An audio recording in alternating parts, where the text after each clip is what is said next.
the importance of having someone in charge at a cleaning job. Letting everybody know my opinion as far as having a team member that's a manager, a team lead, as you call, at a job when going to clean homes is, I feel, necessary.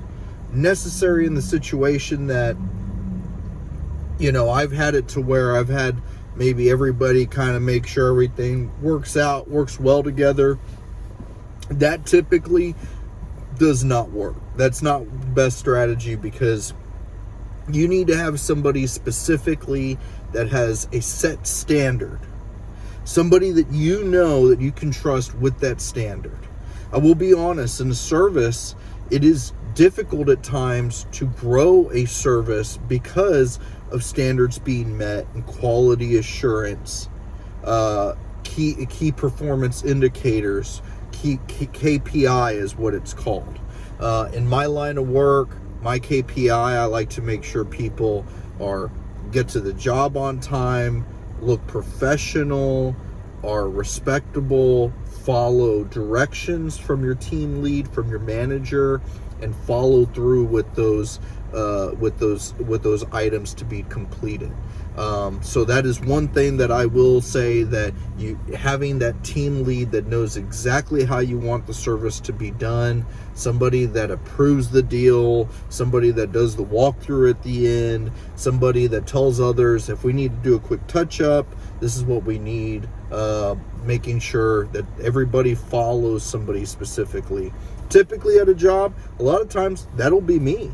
That'll be the owner themselves. So if you run a cleaning business, or you're just starting a cleaning business and you think people are going to go out there and clean the way that it needs to be done, good luck. Everybody has a different impression as far as what clean seems to them. And I would definitely suggest to go ahead and get people to know exactly what your standard is, what things look like. A lot of people don't realize when they're cleaning items like a toilet or your shower or a sink, things that shine, I'm having to spray and respray and wipe multiple times to get the outcome I'm looking for. If you got a hairy toilet or a toilet that's not very clean, you're not going to be able to wipe it once or twice and have it detailed to where I take pictures of it and it looks fantastic. A lot of times if I'm taking pictures of something, that sets my standard. So I like to be impressive when you go in and complete like the bathroom and the kitchen or whatever you're completing the home, the whole home. The home needs to look great. You're competing with people that charge almost nothing for service. In order for you to be able to charge more, to charge appropriately, you got to be impressive. You got to give good work. And you hiring people, they need to know exactly how you like things completed and done, and there needs to be examples to be set to do that. It always looks professional when you walk into a job and people know exactly who's in charge, who's running it, the people that are introducing the team into the home. That shows professionalism, making sure people are happy, people are taken care of, also making sure the team's taken care of. Do we know where we need to start in the job? Basic things that management does is making sure to approve the job, introduce the crew, getting the crew situated in the right areas of the home. That way, so they're working together. I typically like us working either top to bottom, master bathroom, master bedroom sections out. I don't like having the crew to where they're, one person's upstairs, one person's downstairs, one person's outside cleaning outside windows. You get everybody working together, and they can check each other's work. Say, hey, look, did we do this? No, I got it taken care of. More eyes are better than one set.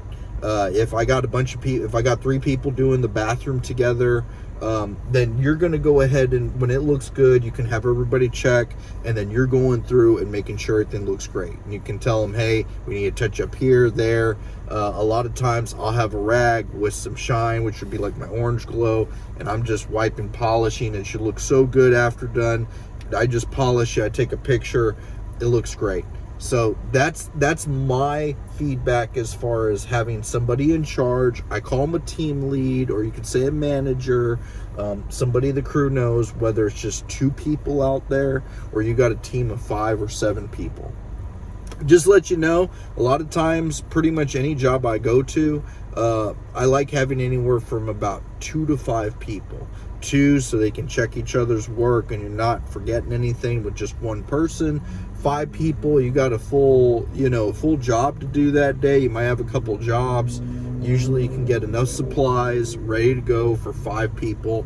After 5 people, 7, 8 people, it becomes like a big old team, and you may not be able to fit all those bottles and supplies in the back and things like that. It's harder to manage that many people. I've noticed the sweet spots between 2 to 5 team members. Some people may not want tons of people in their home. When you're doing a lot of move out cleanings like we do, homes are vacant.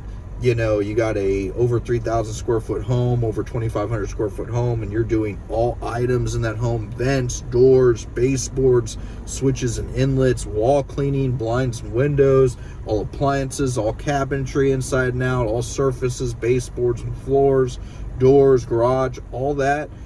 You're going to want maybe additional people, because like I say in other videos, if you work 5-6 hours plus, you start to get tired. You start to feel it, and it is a very physical job. So that's why I do like to have 2 to 5 people at a job, depending on how much work that is that day. That leads into me saying that I like